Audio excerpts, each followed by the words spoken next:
ladies and gentlemen, and thank you for taking time.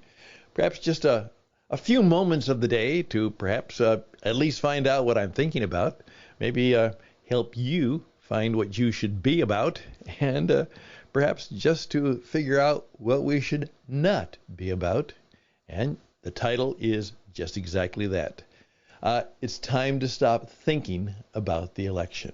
That's right, it's time to stop thinking about the election. And if you'll give me about 15 minutes, I'd like to make my point and perhaps offer a different route for you in the year that's coming up. I'm Stan Houston. The program begins right now.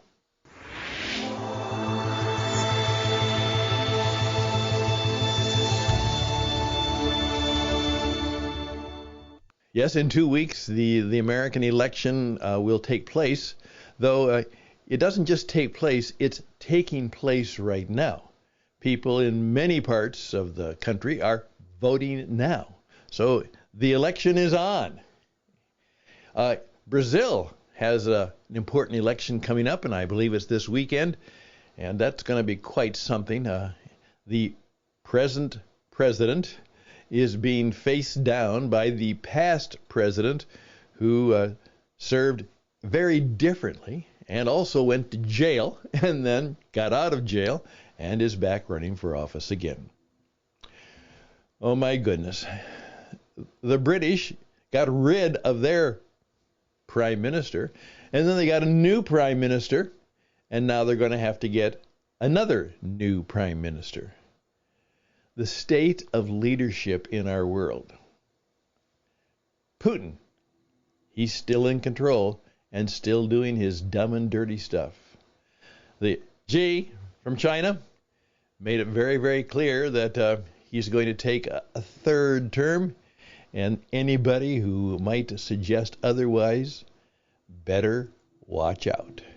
And the problem is, if he gets that third term, that just simply may embolden him, based on what he sees in America, to perhaps launch an invasion of Taiwan. Well, all of that is a reality. But we have to create our own realities as best we can. Here's why we should stop thinking about it. Now we just watch. Okay, if the Republicans win, but it's close, that'll probably be in the House, and there'll be little investigations going all around trying to pin something on Trump or pin something on Joe Biden, or simply pin and harass the Democrats in the remaining part of the time. If the Democrats survive, I mean they survive, and that's all they can do right now, Joe Biden will stay on. And they will try to see what they can do to get something passed that would be helpful. However, there'll be very little, except no matter what, because of the situation with Joe Biden and his cognitive and perhaps other difficulties, the Democrats will have a little more leisurely time in finding the replacement. But that will happen. A famous statement by a controversial writer, Ayn Rand, said, you can always deny reality. You can do that, but you cannot deny its consequences. And that's the state of mind and state of place for the Democrats. If the Republicans win big, totally stalled, the Democrats will panic, and they will be looking for a replacement for Joe Biden. And they may actually force the issue of his intended stepping down at the end of his term. They may even go so far as to find a way to gain a retirement resignation. But no matter what, it will be politically a battle royal. And unfortunately, very little of that battle royal will be helpful to you and me. So many of the things we do in leadership today are for the leader's sake or for others' sake, but seldom for the people's sake that they are seeking to be the leader of. I ask myself the question, all the things that have been done. Okay, we opened the border here in America. Certainly did. We cut off supplies of pipeline oil. Okay, we did that. We are fully engaged in a proxy war with Russia via Ukraine. Yes, we've done that. And then we come back and say, but what has happened for the benefit and the well-being of the American people? Again, you can ignore reality, but you can't ignore the consequences of reality. All right, that's where we're at. It's Tuesday, so I'm going to cut it short so we don't be trivial on Trivia Tuesday. But that's my prediction, and that's why I suggest to you, do something different. Just watch. Don't think about it too much. Keep an eye on, perhaps speculate, but put your attention elsewhere. And that elsewhere is my next little random thought.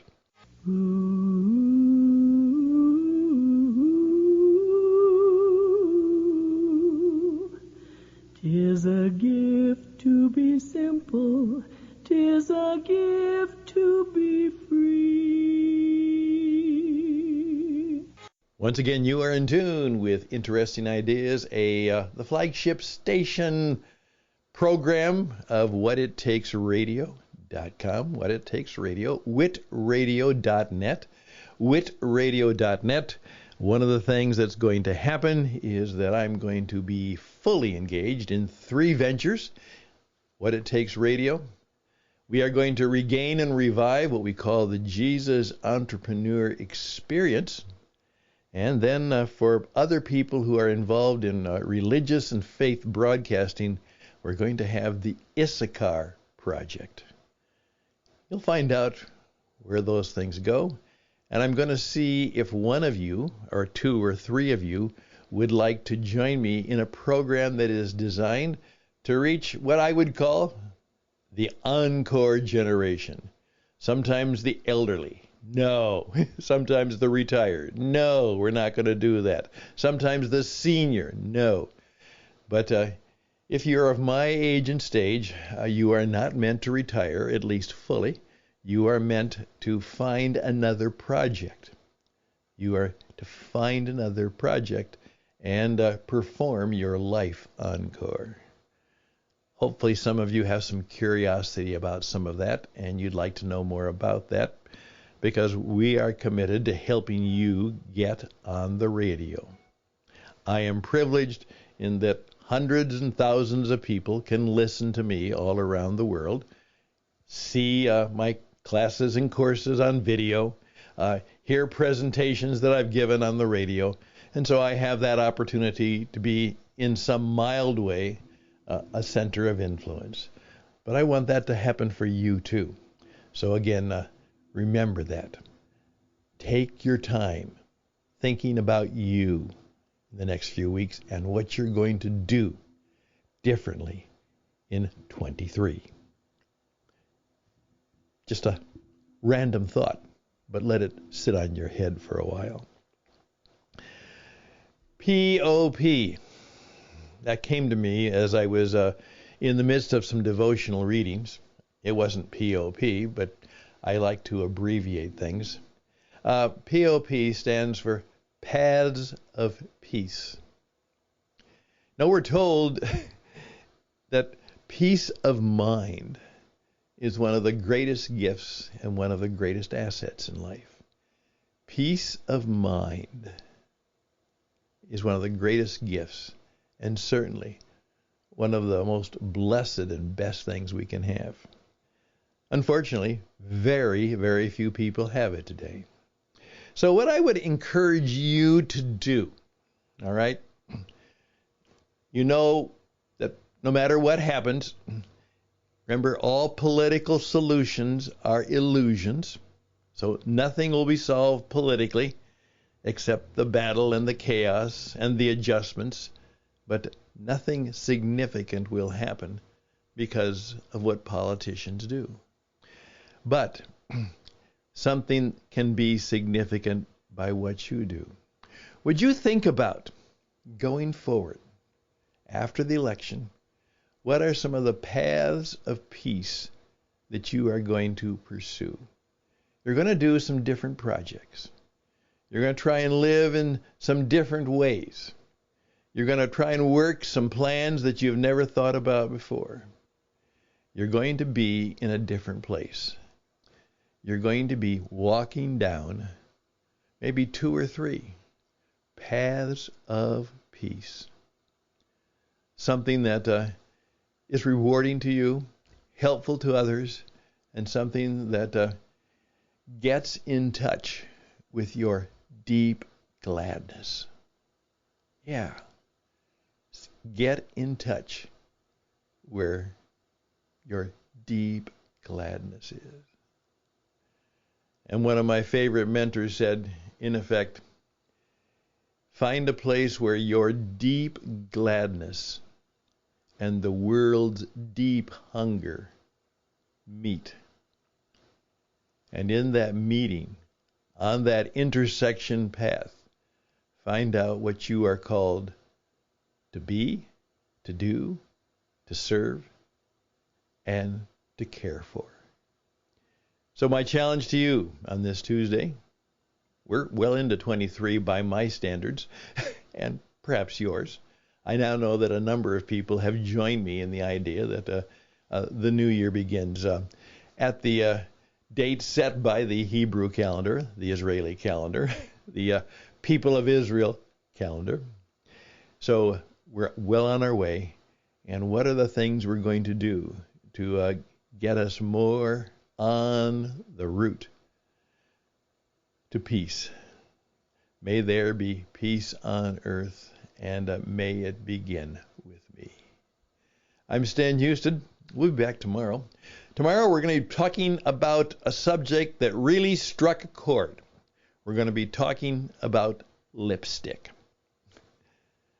I'm Stan Houston. Interesting ideas. We'll close it out. We'll be right back.